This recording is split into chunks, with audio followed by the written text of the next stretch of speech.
ഇന്നത്തെ ചിന്താ വിഷയം വിചിത്രമായ ഹിന്ദു ആചാരങ്ങളും വിശ്വാസങ്ങളും എന്ന കാര്യമാണ്. അതിന് ഇസ്ലാം വിശ്വാസത്തെയും ഇവിടെ കണക്കിലെടുക്കുന്നുണ്ട്. ഇത് താഴെ എഴുതിയിരിക്കുന്നത് വായിക്കാം. ഇസ്ലാമിസ്റ്റുകളെ പോലെ തന്നെ വിചിത്രമായ ആചാരങ്ങളും വിശ്വാസങ്ങളുമാണ് ഹിന്ദുക്കളുടേത്. ഹിന്ദുക്കൾക്ക് 33 കോടി ദൈവങ്ങളുണ്ട് എന്നാണ് അവർ വിശ്വസിക്കുന്നത്. അതിൽ അള്ളായും യേശുക്രിസ്തുവും ഓരോ ദൈവങ്ങളാണ്.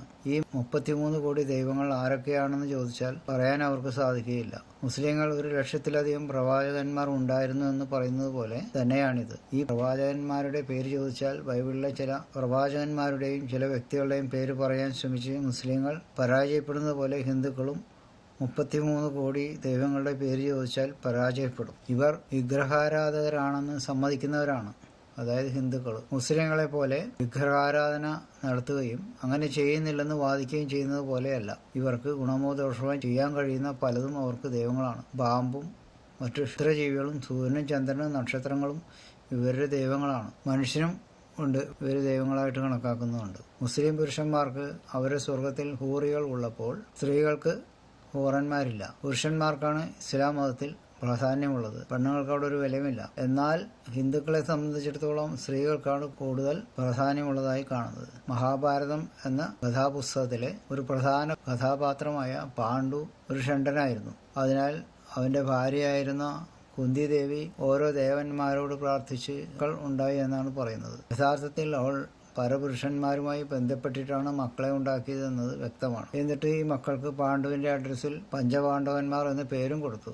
ഈ കുന്തി ദേവിയുടെ വ്യഭിചാരം മഹാഭാരത പുസ്തകത്തിൽ വെള്ളപൂശുകയാണ് ചെയ്തിരിക്കുന്നത്. സ്ത്രീകളുടെ കുറ്റം ഇവിടെ കണക്കിടുന്നതായി കാണുന്നില്ല. മഹാഭാരതം എന്ന പുസ്തകത്തിലെ മറ്റൊരു കഥാപാത്രമായ പാഞ്ചാലിക്ക് 5 ഭർത്താക്കന്മാർ, അതായത് ഈ മേൽപ്പറഞ്ഞ പഞ്ചപാണ്ഡവന്മാർ ഉണ്ടായിരുന്നു എന്നുള്ളത് ഹിന്ദുക്കൾ സ്ത്രീപക്ഷവാദികളാണെന്നതിന്റെ മറ്റൊരു തെളിവാണ്. ഹിന്ദുക്കൾ പശു അമ്മയാണ് എന്ന് വിശ്വസിക്കുന്നു. പശു പാൽ തരുന്നു എന്നതാണ് ഇതിന് കാരണമായി പറയുന്നത്. അതിനാൽ ഗോമാതാവ് എന്നാണ് പശുവിനെ ഇവർ നാമകരണം ചെയ്തിരിക്കുന്നത്. എന്നാൽ പശുവിന്റെ ഭർത്താവായ മൂരിക്ക് അല്ലെങ്കിൽ കാളയ്ക്ക് മൂരിയപ്പൻ എന്നോ കാളപ്പിതാവ് എന്നോ ഇവർ പേര് വിളിക്കുന്നില്ല എന്നുള്ളത് കഷ്ടം തന്നെയാണ്.